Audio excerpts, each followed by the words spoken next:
example,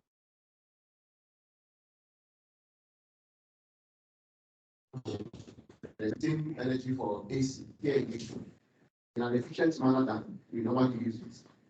So that's just energy efficiency. It's not taking away your comfort at all. Now, the International Energy Agency has termed energy efficiency first, especially with the policymakers. They came together and realized that energy efficiency is a first word. And first word in the sense that it's something that you can easily do, be able to get more energy to yourself. For example, if, for example, we generate somewhere around 4,000 megawatts or 5,000 megawatts for the supply, between 4,000, although we know that we have technical and commercial losses as we transport it to our own homes. Now,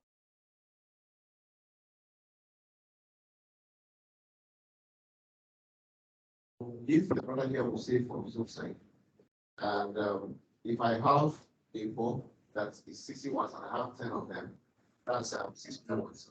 And I come and I get a bulb, and I get bulbs that are just between 5 to 10 watts, and just as bright as those ones of 60. And I have 10 of the 10 ones, it's just 100. So which means I'm saving 500. The pressure on the transformer within my street has been reduced. Somebody can use it somewhere else. So that's why it's called the first one.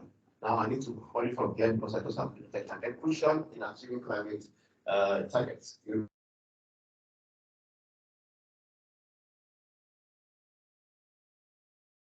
Delegates last year, we assured the national community that Nigeria will go the net zero, that's no emissions at all, by year 2060. We signed, we agreed, whether you like it or not, you're part of the signed because the federal government.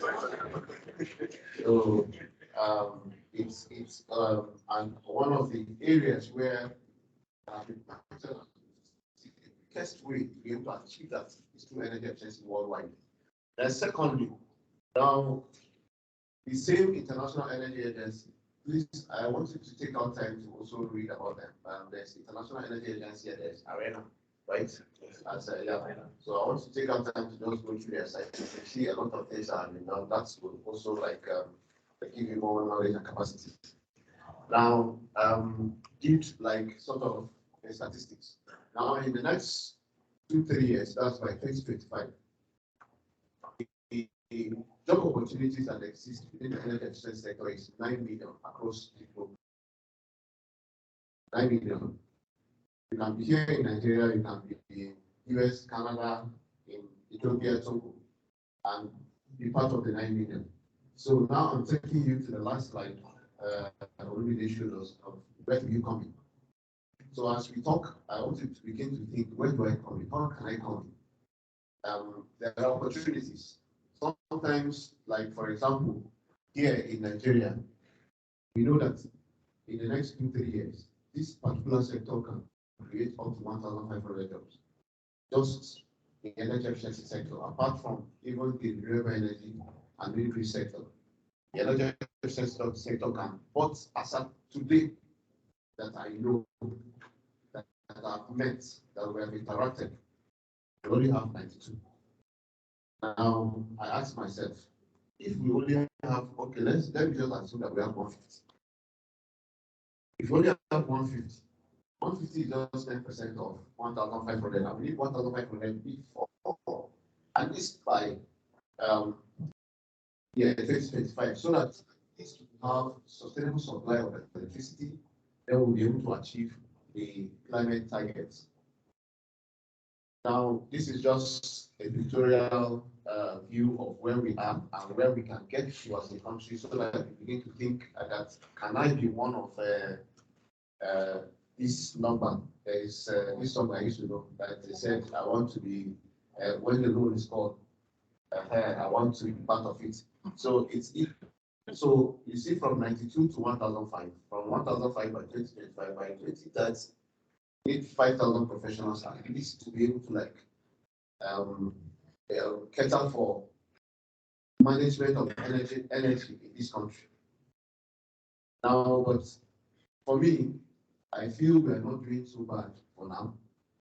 We can do more, because if you look at like US and other countries. For example, like US, I think they only have like, for my statistics, about 500 to 600 professionals. And we have 92, which for Nigeria I think is a good number. And for South Africa, South Africa too has like 400. Even though some of them are also Nigerians, they're there.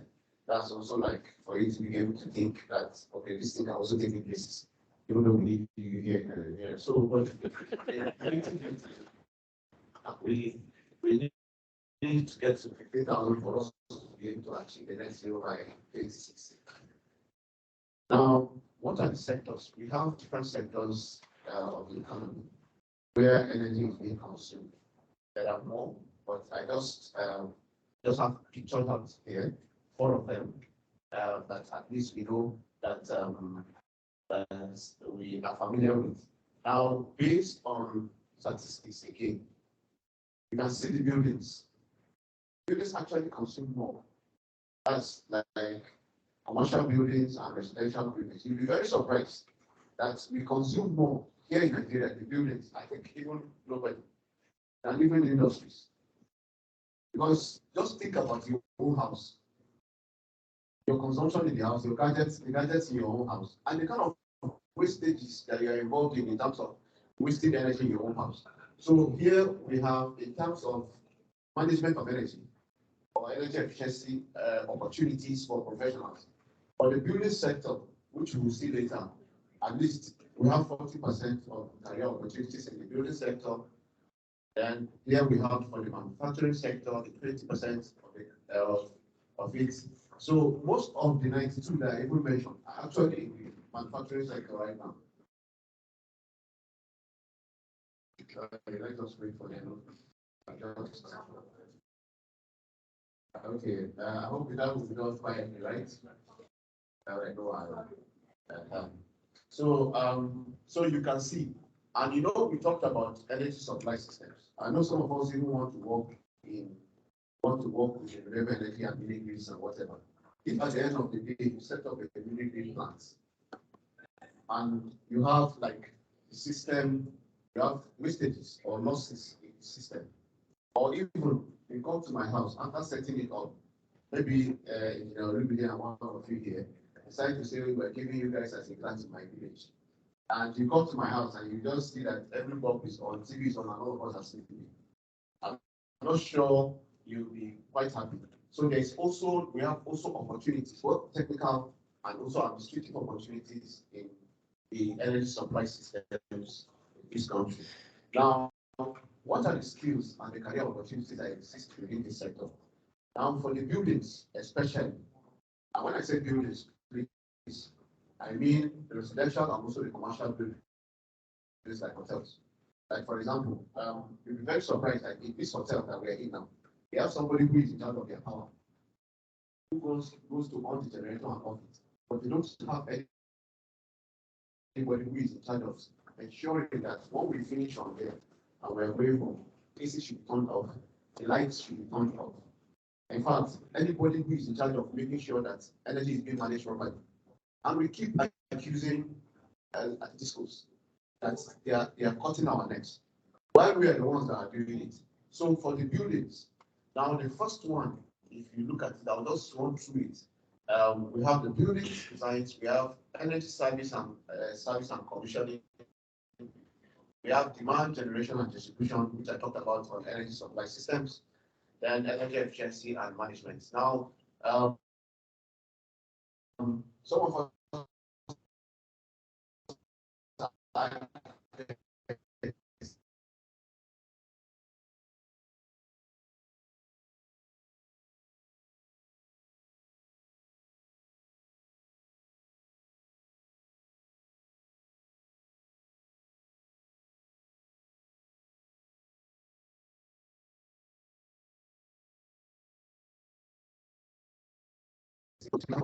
the day is very bright, the sun is shining, but we have to use light because everywhere is covered.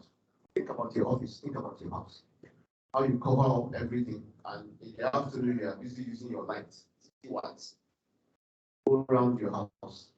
So think about these things. Now, as an architect, don't you think that you can design a house that is energy efficient based on what we call the building energy efficiency code, some requirements to be able to be an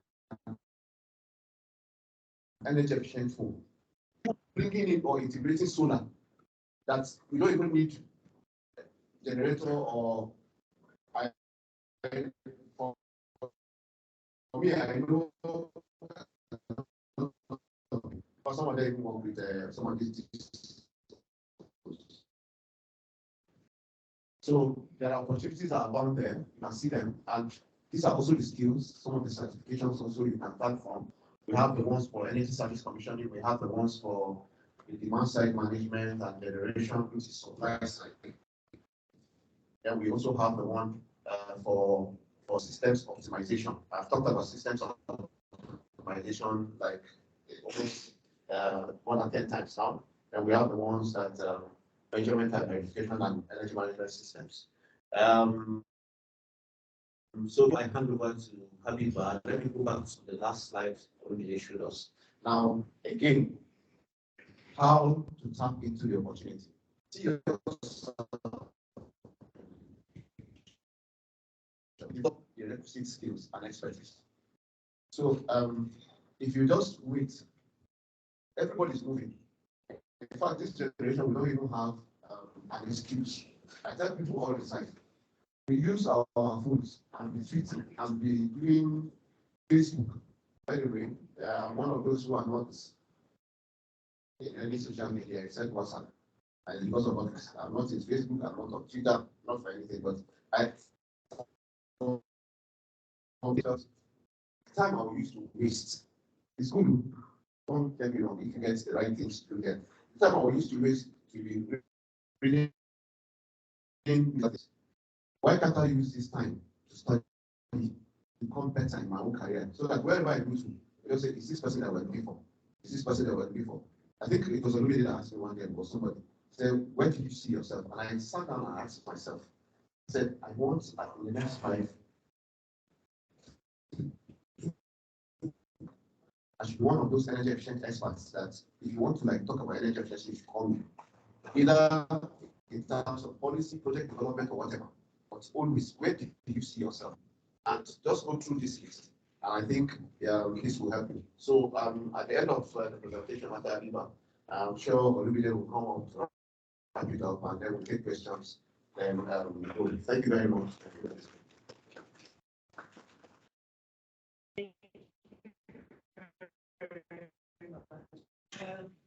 I hope everybody's doing well. I hope you're energized. Right? Talk about the LPG and the market opportunities, and of course, when I'm talking about the market opportunities, I'm also going to link it to the opportunities in the human resource as well. Is there anybody who doesn't cook in the house or doesn't eat food at all? Or so basically, what I'm getting at is that 80% of the household energy in a house is actually used for cooking. The intent is to cook, to drive the energy up to 100% and above to get the food to really cook. So imagine the amount of energy that goes into cooking. And compared to the light bulb, a small LED television, or whatever other appliance that you have, those are very, very minimal energy demands that we use at home, right? So cooking for me is the most important part of the whole energy, energy challenge that we have to be able to manage it efficiently. And while doing it efficiently, also how to protect our environment due to the ways that we could. Because currently, there's a lot of climate change issues. This is no longer news. We all know that we're losing, there's so much climate change effects happening. We're losing glaciers, we're losing land, so much is happening if you know about climate change. Some of the key causes, I know that Africa contributes very little to climate change problems that we're facing. I think it's still less than 10%. I know for a long time we haven't contributed to that. But our contribution really mostly comes from a lot of the way that we over 90% of Africans using the open finance or biomass in the industry. And this just doesn't even affect the environment, it affects our health quickly. For everybody who faces an open fire resistance and you smoke an equivalent of a pack of cigarettes without actually smoking. So look at the health effects, and whatever the health challenge is going to be for you to have, whatever a packet of cigarettes is going to harm you in your body, just by putting over you have already gotten. And being I'm a child of a mother who owns one so I know what that meant. I know how living with an because that's cook and sell, right? So definitely it was open finance. And open finance Mama Puts, we used to buy firewood in pickups. We used to buy we buy some pickups, and I think a pickup now with my knowledge, a pickup could actually mean 3 trees. Yeah, or more than. And so that I think so when I came and I started working in this space and I started hearing about the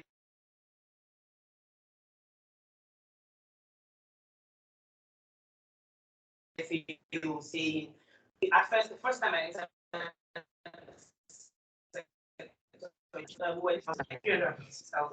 so when we joined, we're all like, oh, we're going to fight this, we're going to change the energy ladder, people are going to get better in cooking. Because we had this energy pyramid then where the bottom of the pyramid, you know how a pyramid is like a triangle is, the bottom is wide, really big. So most of the people there use biomass. Then the next level is kerosene. Then the next level is I think gas. Then electricity was the best. That was what was obtainable. So in our work at that time when we started, we were thinking, and even the researchers and everybody then was like, how do we topple that, pyramid such that it's now upside down? So the minimum people use firewood. And I'm very embarrassed to say that years, tens of years later, we're still talking about that pyramid being larger at the bottom.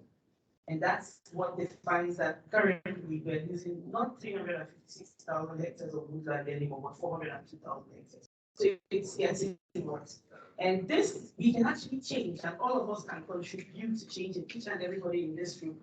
And while doing that, you're not just getting yourself a job, you're getting yourself an opportunity in a space that's actually very, very, people don't look at it as this. Yeah, they do look at it, but there's still a lot of space for you to play in. And if you look at the, according to the Nigerian Liquefied Petroleum Gas Association, they said due to the new policy development game, this sector can actually create over 2 million jobs. And currently, Nigeria's LPG consumption is around 560,000 tons per year. And, consumption per head has been low compared to, a lot of African countries, even African countries. We use lesser LPG as compared to a country like, say, Kenya. That's Kenya is even at least very up and coming. Angola, right? And so, but currently we have about 30 million households in Nigeria. Over 120 million Nigerians are dependent on wood fuel. So what's there for us to back from? We have, and the good thing about it is that we have abundant LPG resource in Nigeria. We have currently the reserves that we found over 5 years worth of energy that we can tap into to use. We are the second largest LPG producer in Africa. The country has one of the lowest per capita LPG consumption, only 4.5 kg per person uses LPG compared to other African countries. Of course, I've said it over and over again, most of us use firewood to cook. Over 80% of LPG produced in Nigeria is still being exported. We do not even use over 80% of the 100 that you do, you're using only 20 of it and you're selling around 80, And the good thing about it is that even though there's so much not happening there, it's also rising. And with rise comes opportunities, right? So that means that if today I am selling, let's say 50 cylinders per day, and tomorrow I start selling 100. I can't do it alone, would I? I'll definitely need more hands on this, right? And so what does that mean? I'm going to employ more people. And that's what steady growth is showing us. And the government is actually really turning around and looking back at our LPG sector. If for nothing, we've set targets for the international community as well for our climate reductions. So they looked at cooking energy is actually the gold standard. We did a United Nations Framework Convention on Climate Change project with stoves. And for every cook stove we deployed, we expected for it to save 2.9 tons of CO2 per annum. And that was sold at premium rates at that time because cooking energy was one of the premium rates to sell carbon projects. They call it gold standard, right? So government thought, okay, since that's already, it could actually even generate income for the country, but it's also a gold standard project. How do we turn around our cooking situations? Because if for nothing, let's even forget the climate, we're losing trees. And I keep talking, I talk in the communities to women. I talked about baby on her back. I say, that 1 year old, you have firewood to cook today. Where we are going, she won't have firewood to cook tomorrow. And we can already see it in some states in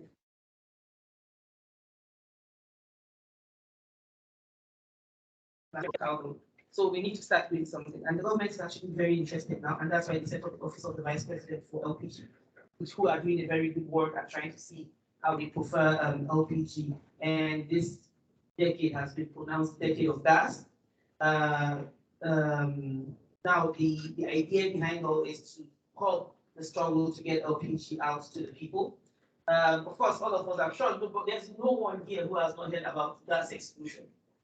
Is there anybody who has not heard that if you use gas, it can explode? Because that's what everybody says. And this myth, when you have all these myths, a myth travels faster than the truth. Have you noticed this? I can now tell you, if you use 2 kilograms less firewood, you're going to have cleaner air. The news will not travel as fast as, if you use gas, it's going to explode. Everybody knows gas explodes, but nobody knows that staying beside an open fire for 2 hours means you have smoked and you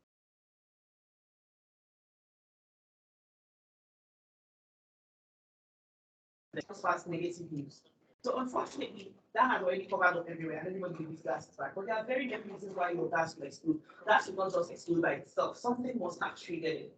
One of the main ones in Nigeria is actually that we use cylinders long beyond their lifespans. I'm sure not a lot of you know that cylinders expire. How many people know that cylinders expire? Not everybody in the group. But people need to know this, that cylinders expire.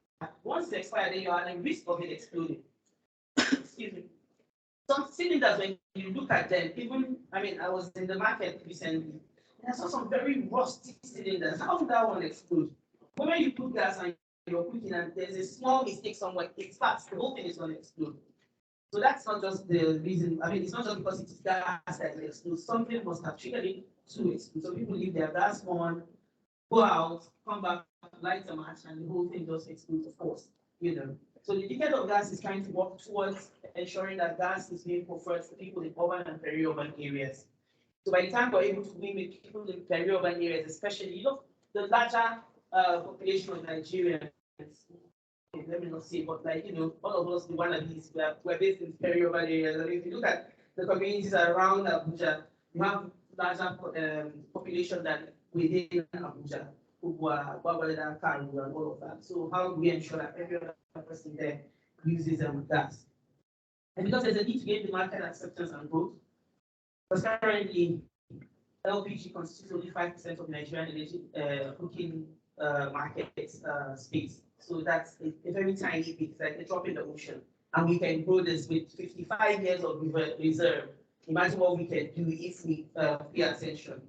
And we are not just talking about households here, we're also talking about institutional use.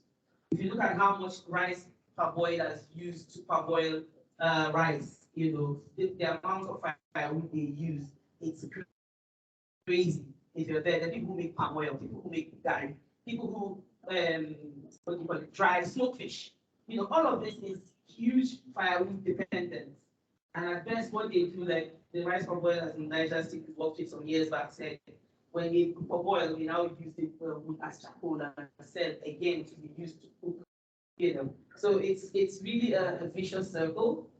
And currently, the what you see with the LPG market is that 1,100 tons annual supply is available. Of that, only 560,000 tons are demanded. We have only about the possibility of 2,000 terminals, distribution terminals across the country, but we only have 220 now. So there's a need. I mean, if you look at even from the distribution terminals, from 2,000, we need 2,000, we have only 320. Can you already find yourself? I mean, Olumide and then Joshua already emphasized on, thinking about where you can find yourself in all of these, matrices, and where do you belong? Where can you actually take part? You can actually be a staff somewhere, maybe at a distribution place, or be one of the people who help the production companies to be. The more there's a need for gas and people are seeing the market, there'll be a need. I was speaking to a company this morning that are trying to open a production plant for cylinders in Nigeria.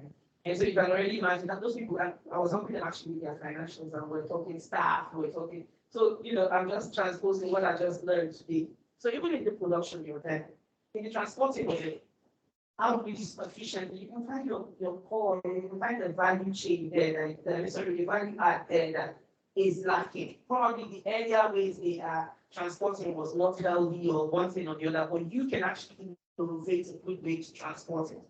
And that would be your value add to the industry, and you can actually build upon it and transport LPG more efficiently. One of the biggest reasons I think that this is not yet across, even in rural communities, is simply how do we get it there? If I buy a cylinder today for my mom in the village, if they finish it all, she will fail.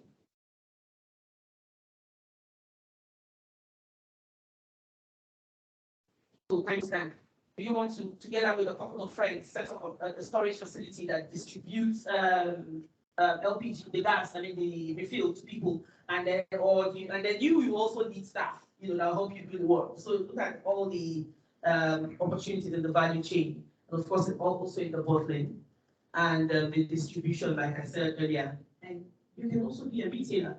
Who says you can't sell? What does it take to own a small skate tank to start reselling? I was in QOE last week with some partners of ours who came. And they had this small, according to which said that's not legal. But I don't know, illegal or not, that person is already feeding family from that business. So, I don't know. They said there are rules to cite it.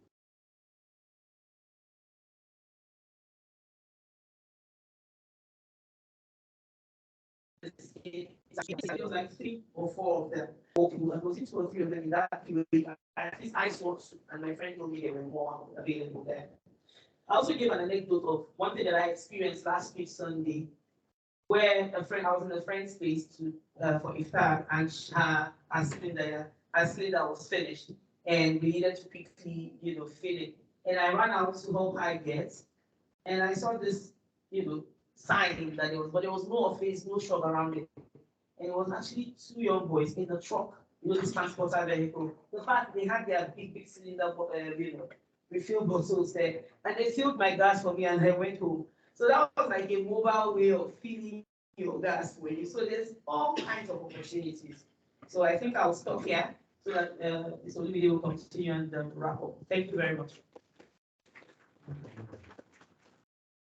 This masterclass is a crash course. Exactly, very crash course. By rushing against, I think we're taking that time to break it down. So, in terms of the next steps, this is one part that I want you all to pay attention to. We are still looking for an organic way to continue to support the sector and reach some of this. So we have come up with this 3 very quick strategy that we're going to use to support the sector. So the first one is what you're part of today. Now there's going to be this continuous engagement, where we hope that we'll have this kind of a workshop or seminar either quarterly or biannually as occasion demands, so that we can continue to bring you information that can help you in order to be able to tilt or pivot your career. Some of you are doing this starting. The second thing that we're hoping to set up in conjunction with our alliance. And please don't be in a hurry when the event is over today. Try to meet with the alliance so that you can understand what they do and how they operate, which we expect that the domicile with the alliance is this specialized RE and EE professional hub for Nigeria. So, the concept right now, I came up with that idea. So we came up with that idea that how can we have a hub that can be integrated to sourcing? So that instead of trying to fish out information everywhere, you know that one stop place to go to America, actually get what you're looking for. That's faster. So we're going to be setting that up specifically dedicated for the RE and EE sector. So it's going to have a feel like a LinkedIn or specifically dedicated for Nigeria, and you should be proud and should be glad that you're part of this unveiling, right? It's the achieve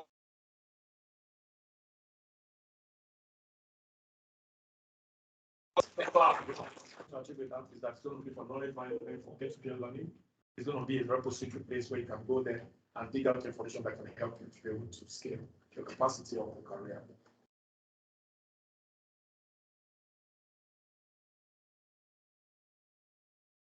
The fourth component we look at.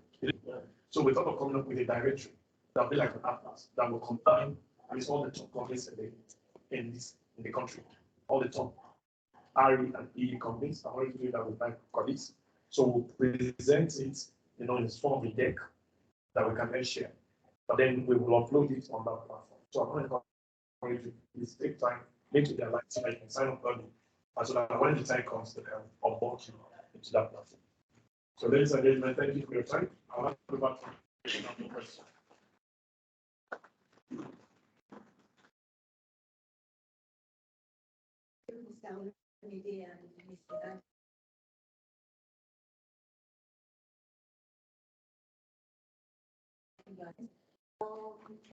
Time is fast spent, so we won't be able to take too many questions because your master class they are waiting for us in the link.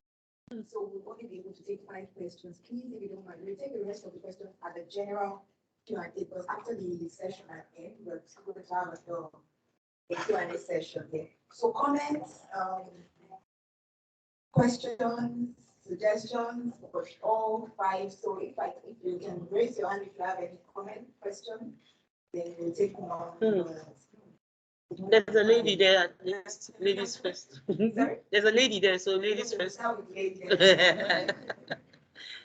1, sorry, let me see the hands again. 2, 3, 4, okay. Let's do 7. Okay. 1, 2, please note your numbers because I'll only be calling the numbers if you don't mind. 1, 2, 3, 4, 5, 6, 7. How many is left? No, 8. Okay, 8. Please let's just take 8. Sorry. We'll take the rest of the questions in the general. Thank you. So number 1. I don't have a question, more like a suggestion. Based off on what was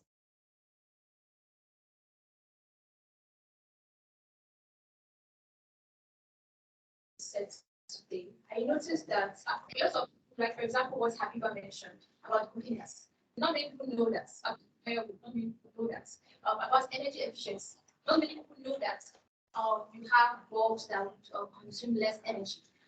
Sometime last week, Sunday, I went to visit a friend, and I was really surprised because we're talking about energy efficiency and what he's doing to make sure he's something a lot of Nigerians are very aware of. Most people don't care because first of all they'll say you don't even have the electricity. So once it's like let's talk about everything. All right. So I believe that for energy we should get more social. I'm sorry, sir, but I think we should get more social because that's where our target audience is, right? On Instagram, Twitter, Facebook, right?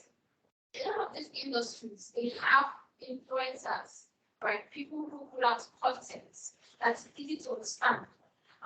One of the issues I have when I talk with my friends that are not in the energy industry or engineering is that they don't understand what I'm saying, right? Because it's not easy to understand. They don't understand the terms you're saying. So if you can have more of educated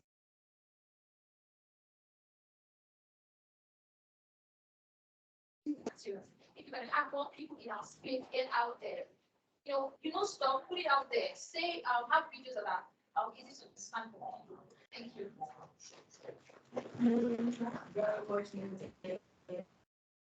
Awareness creation. Thank you. I also appreciate my comments to the master class for and my question is about electricity and gas. One man president, the gas market is involved in the price that climate is scaling because of the households. So my question is, I feel that the price is the issue, and I know that time rather than the cost. But is there any measure that possible a subsidy measure? Because we have subsidy actually that try to gas. One thing there is such. So is there anything either from government angle or from additional partners so that this sector can actually, because what is carrying most of those are the lower the chain.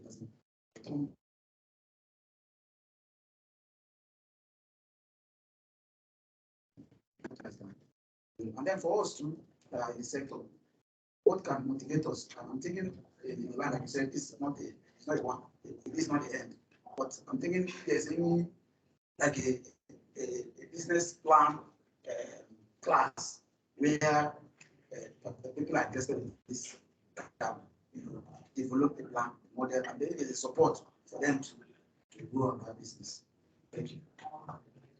I'll take 3 questions. We can take 3 questions in the answer. My name is Paul. So I've been opportunity to work with the energy sector for some time as an entrepreneur.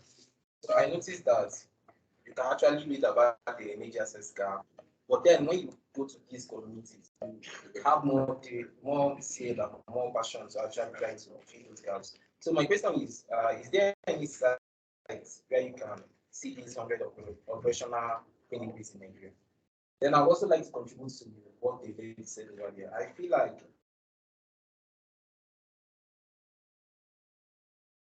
because then they actually have more channels to kind of go ahead with their business program, energy efficiency and renewable. Thank you. We're not in the questions. Thank you very much for the opportunity.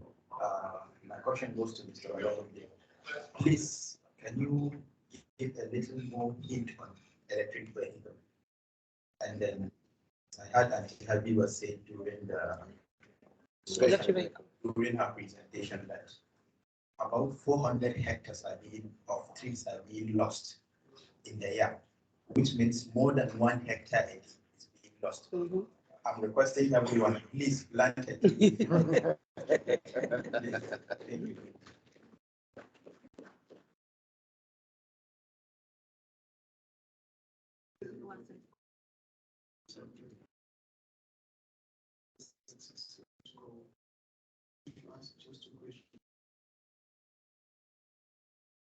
Said that this firewood we're talking about challenges are most villages in our world. What awareness as government and organizations need to get to those our grandmothers in the village? Because they are literally the people that are born to buy food. And you don't expect our grandmothers to get money to buy cooking gas when they don't know how to operate it. That's the first question. Secondly, I would ask, we the youth in Nigeria are known to be vibrant, committed, and focus-minded. We're here because we had a program like this, and we want to make a change in our very society. But the question is this: you have limited resources. What is the government and the organization doing in funding our dreams of owning solar panels that can help in the renewable energy? What It's not a situation where we have too much zeal and commitment and then we go out there to the bank to get loans. Speaking with yours, what's the government that's just doing to fund this vision? I want to open solar plants, I want to start producing this, I want to do this. Where can we get support? And support from areas in this. We have a timekeeper. So we just. Morning, everyone. Thank you so much for this presentation today. I also I'll get into it. My first question is concerning data for like energy efficiency or like the breakdown of energy use in Nigeria. I was very shocked to see like 40% goes to coal, but I guess since we have a lot more homes and industries and all that, it's kind of makes sense. That's a lot more we use in homes. But I'm just got me curious on how the data was collected and how it is analyzed for work, because I know about that. And also, like when you brought up the alliance, the hub for professionals and all that, and passing across information, I was reminded about something that's happened at where I used to serve myself in Energy Commission. Like there was this workshop in the Energy Commission where they talked about energy efficiency, and I noted that only one company that was there was actually a private organization. Even the person that came was noted that. So I want to know what is going on to like improve more of these projects between public and private sector to encourage growth in the entire energy sector. Thank you. The last person.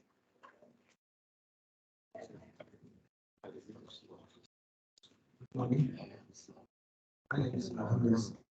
Yes, I want to know open what and what that is generating the electricity to the solar system. Actually, we have a lot of generation, like maybe 2 or 3 months, we have like our megawatt has dropped around 1,007 megawatts.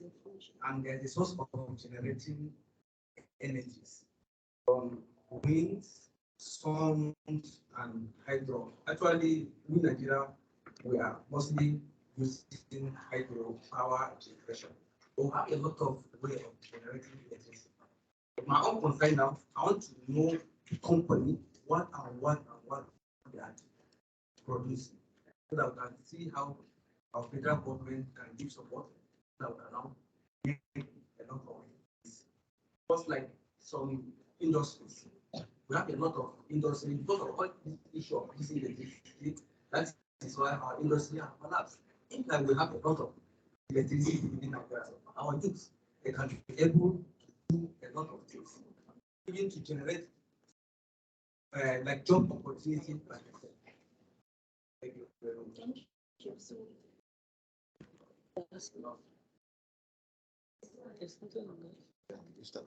Good morning, everyone. Thank you very much. Engineer Joshua, Mrs. Habiba, your time and your efforts to deliver this knowledge to us this morning. I have 3 questions to go on. My first question is, you mentioned the renewable energy companies in this country, there are about 200. And you said that the largest one has about a staff size of 60. So I'm curious, what's that largest spend? You didn't mention I like it for that. You have to see us in camera. The second question is,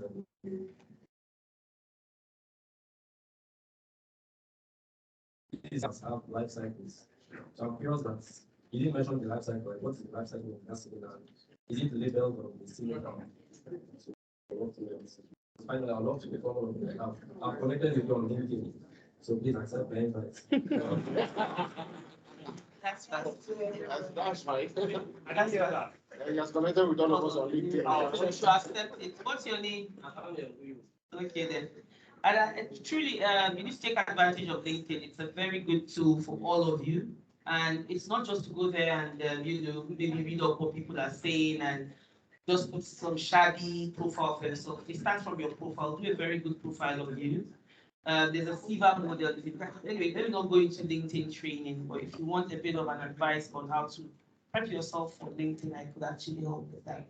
So let me quickly attend to my, I think I have the fewest questions. Everybody knows how to cook. So what are the subsidy measures for gas? The government actually, if you know, we're trying to move away from subsidies. And I'm a very strong advocate of non-subsidy, because there's no way you keep subsidizing something and you expect it to grow, because people always like free. If you go abroad today, you will not turn on this light where they do not need it. But in Nigeria, we take energy for granted. We do not realize that energy is not a cheap commodity. It's not. That's why when you go abroad, everybody, they are very careful. They switch on their lights when they don't need it. Okay, ma, we are finishing now. We have to, we just started answering questions though. We just started answering questions. They want to learn.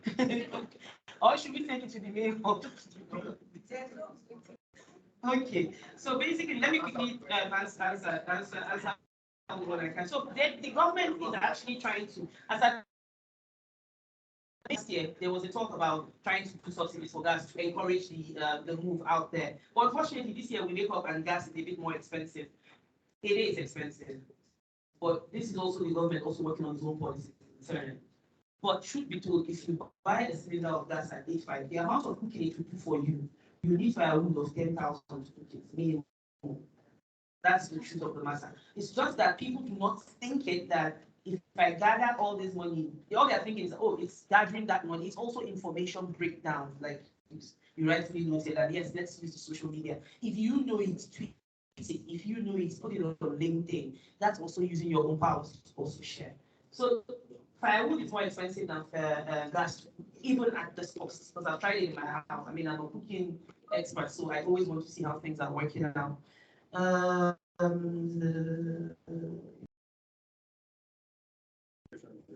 Life cycle of a gas cylinder, 10 to 12 years maximum.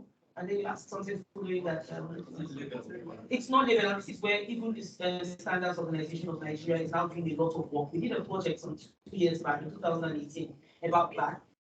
And we want to now start labeling, even to be sure, because now they started seeing the SON is hacking down on them.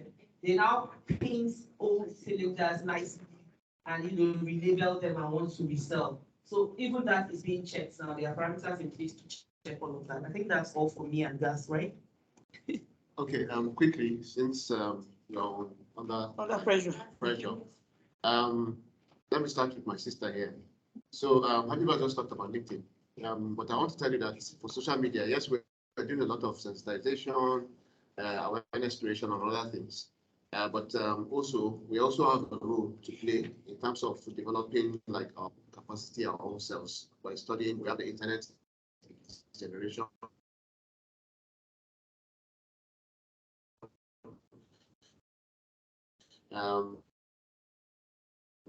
So yeah, only here.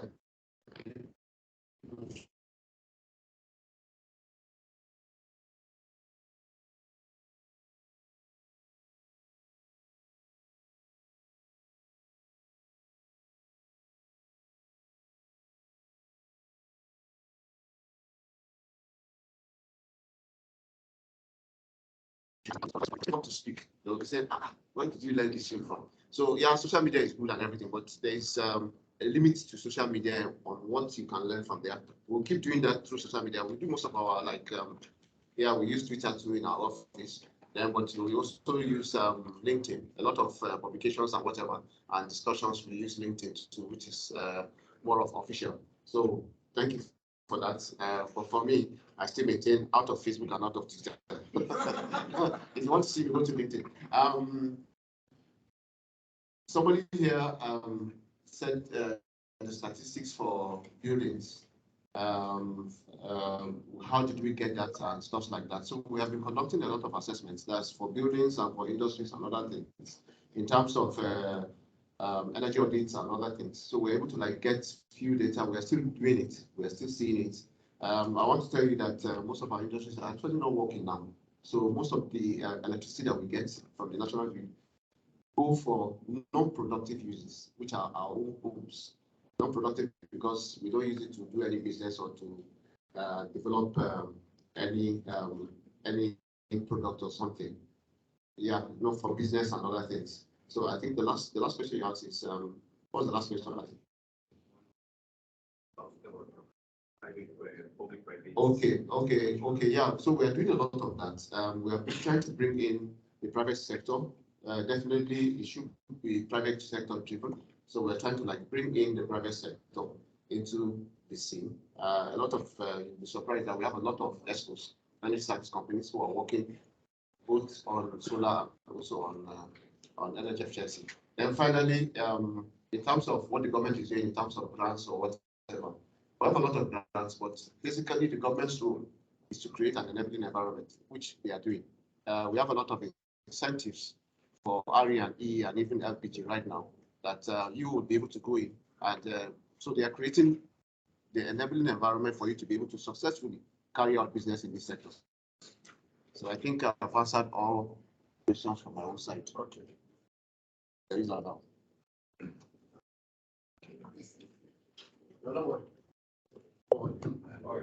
So I watched some of the other questions. By the way, have you really been like enlightened? I know that you guys are really enthusiastic to learn more. I will also try to hang around a little bit. So like in case you have personal pressure, feel free to reach out to any of us, any of our colleagues. I'm quite busy, that's the street. So that I'm available today doesn't guarantee that we have any other day, but please feel free to answer that way here. Okay, so I'll run through the question very quickly. So someone asked a question on business plan master class, business plan class. Yes, there are classes like that. I will apply to speak with a colleague who is in charge of capacity development, Sharon. She's going to be around in the main auditorium. And so you can speak with her. There are different models that have been developed that can guide you through how to prepare your business case and all those things. And we have also developed 10 models, especially as it relates to RE specifically, right? That we're happy to share those models with you. And feel free to also look out on LinkedIn when we announce any of those classes happening so that you can take part of it. So someone asked sites for operational mini-grids, so in order not to waste time. So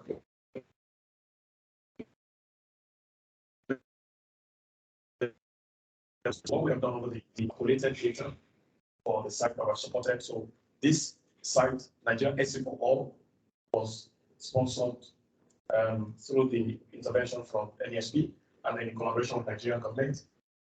And the idea is to give you like visual representation of all the sites down. So feel free when you get back home, write the name down, go there, comb through it. All those dark spots that you see on the map, those are the mini grid operational sites. So if you move your mouse, I think to read it, I'm not sure whether it's working now. And you pull it on it. And then the internet is not okay. So you see the name, right? So when you click further on it, you see this is the site. And it gives you a quick overview of the site. So for all the sites that we have data that the operators or developers have data available, they are published on this website. So we have close to 100 of them, and the number is still growing. Things on electric vehicle, I can go put another chapter on that, but what I can say is that just last Thursday, together with all the actors and the players, we unveiled electric vehicle opportunities for the rural and peri-urban in Nigeria, and that stemmed from us supporting the first pilot project in one of our mini grids in 2020, and we have monitored that for 1 year. So there's a community now that is purely EV that they're using in the community. Rural community, they've been powered since February 2018. There's never been any time down for electricity on the run, and now the villagers are enjoying electric vehicles. So that's what they're using to move their products from farm up to their homes and whatever. The live project, feel free to visit the place. It's called Bam Bam. Somewhere very close to the States. We're happy to share more information in case you want to visit. I think just taking some of the questions around the government. So what is government and the organization doing funding in REEA? Tomorrow there's going to be a masterclass for funding, financing for REEA. I want to encourage you, please sign up to listen. So World Bank is going to be on that masterclass, and they're going to give you more insight into the grants and the opportunities, financing, funding that are available for the sector. So please don't miss it. Tomorrow, yes. My colleagues will give you more information about that, how you can sign up. So it's not going to be physical. I think it's going to be online, virtual. So virtual. So tomorrow you'll hear one speak. So it will be 10 o'clock morning. I think one session is 10 o'clock. So please feel free to amount that so that you hear more. And aside that, through the alliance, also we'll try to make information available on other formats like all around ourselves, MTS, there are many of them who are bringing funding to this space. All you just need to do is to sit down, Google is your friend, and you see all of them come up. What's being done in terms of PPP, almost all our support are PPP oriented, because we believe that the private sector has the capacity to develop the projects, manage them sustainably, and government will create the enabling environment. So we have been working extensively in the last 8 years using the PPP model. So all the mini-grids that I told you, they're owned by private companies or with support from government in terms of regulatory frameworks, and then finance from grants, and then some of the other financial instruments that I mentioned. So PPP is actually the model we work with. What is being done in terms of energy generation? That's the question. Hydro seems to be the most popular, but that's not the only one we're using in the country. So there's hydro, there's PV, that's also getting very good momentum. And most recently, we're trying to pilot something around biomass. And then, so quite a number of innovations are happening. REEA launched what's called Research and Innovation Lab very recently, where they're not trying to pilot some of these other technologies. And of course, we have a department that is also looking into hydrogen. So the thing is, some of them are not yet on the commercial scale. They are still at incubation stage where we are trying to test them, pilot them, and see if they can scale. So please disabuse your mind from thinking it's only idle. Almost all the technologies are here. It's just that some of them are still going through that testing phase. What's the largest RE company in Nigeria? I don't know. I don't want to tell you the name, but go on LinkedIn, you will see them. Because they pride themselves that they're doing. So use the keywords. But of course, I'm sure the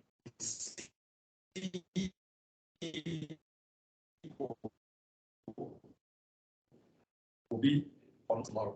So if you see someone come up at 12 midday and say, my name is so person, remember what I've said today. I didn't say more than that. I think I'll give another answer the other one of last week. Well, those are the key questions for myself. Thank you. Thank you, Mr. Dauda. Thank you.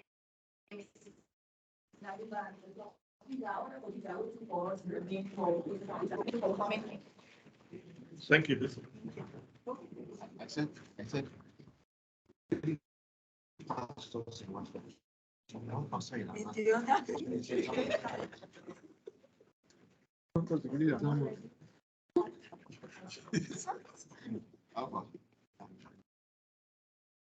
I've taken this.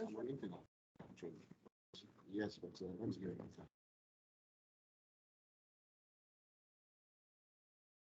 Yeah, I've taken it, Abby.